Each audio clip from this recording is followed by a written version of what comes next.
Long before the bustling ports of Europe or the grand cathedrals of the Renaissance, a man strode across the burning sands of the Sahara and made the world tremble, not with war, but with wealth.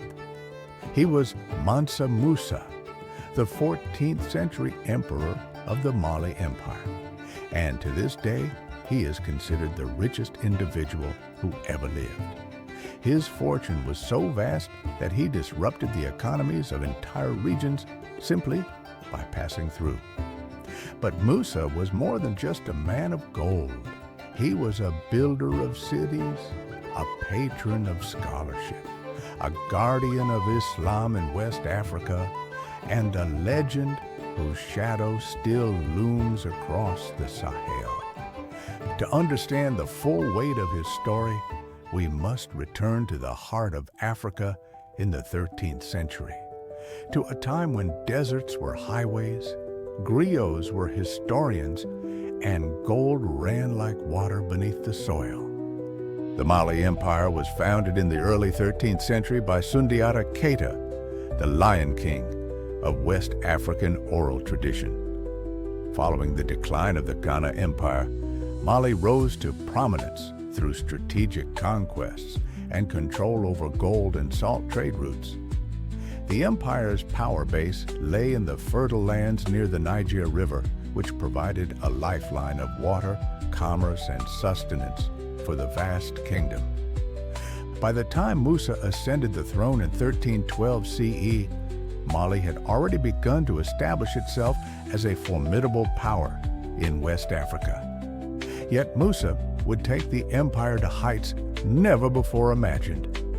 According to the Arab historian Al-Omari, Musa inherited an already prosperous realm, but expanded it exponentially, both in territory and renown.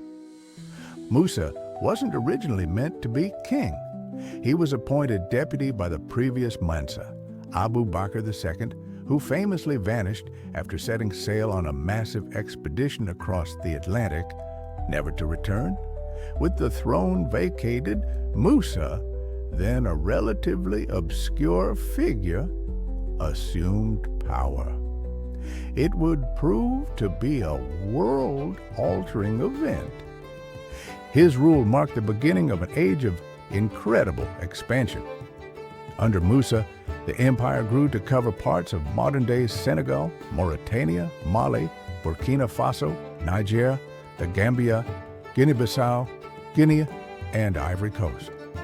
Musa's success came not merely from conquest, but from diplomacy, trade, and religion, particularly Islam, which he championed with fervent dedication. In 1324 CE, Mansa Musa undertook a journey that would enshrine his name in global legend, his Hajj, or Islamic pilgrimage to Mecca. It wasn't just a personal spiritual undertaking, it was a declaration of Mali's power and the wealth of its ruler. Musa's entourage was reportedly composed of 60,000 people, including 12,000 slaves each carrying gold bars, 500 heralds dressed in fine silks, and a train of camels, each bearing up to 300 pounds of gold dust. As Musa passed through Cairo, Medina, and finally Mecca, he distributed gold freely, building mosques, feeding the poor, and supporting scholars and traders. His generosity caused inflation in Cairo that took years to stabilize. Gold lost significant value due to oversupply, which ironically damaged local economies, but made Mansa Musa an instant legend. He had made the name of Mali known throughout the Islamic world and beyond, even appearing on European maps for the first time. Mansa Musa was not just a king of gold, but of wisdom. On his return from Mecca, he brought with him architects, scholars, and artists, chief among them the Andalusian architect Al-Sahili, who helped redesign cities and mosques in Mali, including the Grand Jinguereber Mosque in Timbuktu. Under Musa's reign, Timbuktu became a hub of Islamic learning and scholarship. The University of Sankore, already established, blossomed into one of the world's leading centers of education, with hundreds of thousands of manuscripts in subjects ranging from theology and law to astronomy and mathematics. Musa's vision turned cities like Gao and Timbuktu into centers of learning, culture, and commerce. Musa embarked on large-scale construction projects, building roads, mosques, schools, and palaces.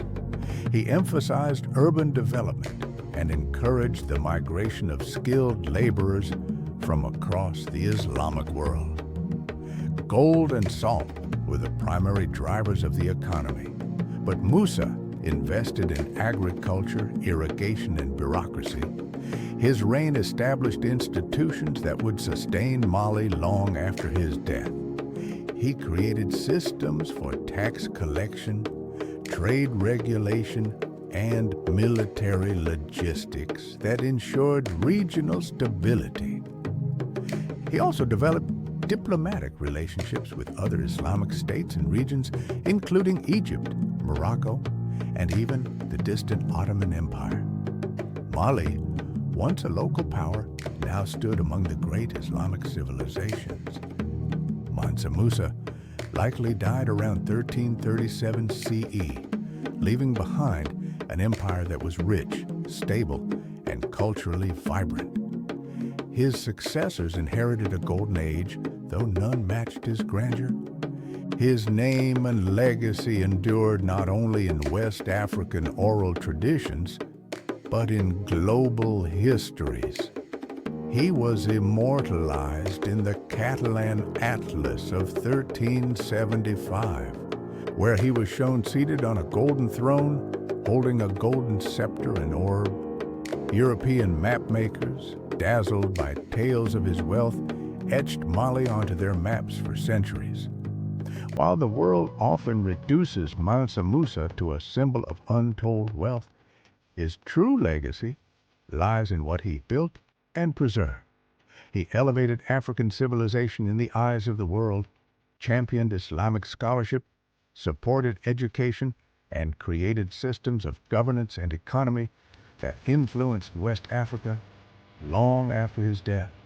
He proved that African empires were not merely tribal or chaotic, as often portrayed by colonial-era narratives, but were capable of immense sophistication, economic complexity, and global influence. Musa's reign is a reminder that Africa was not a passive participant in world history. It was a beacon of culture, intellect, and spiritual strength. Today, Mansa Musa's story inspires artists, entrepreneurs, and historians. His tale has been referenced in rap lyrics, documentaries, novels, and games. Economists often cite his wealth, estimated at over $400 billion in today's value, to illustrate pre-modern affluence.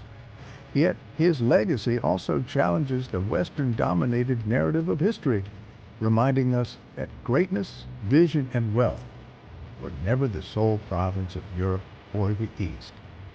His image has been reclaimed in Africa and the diaspora as a symbol of Black excellence, leadership, and intellectual achievement.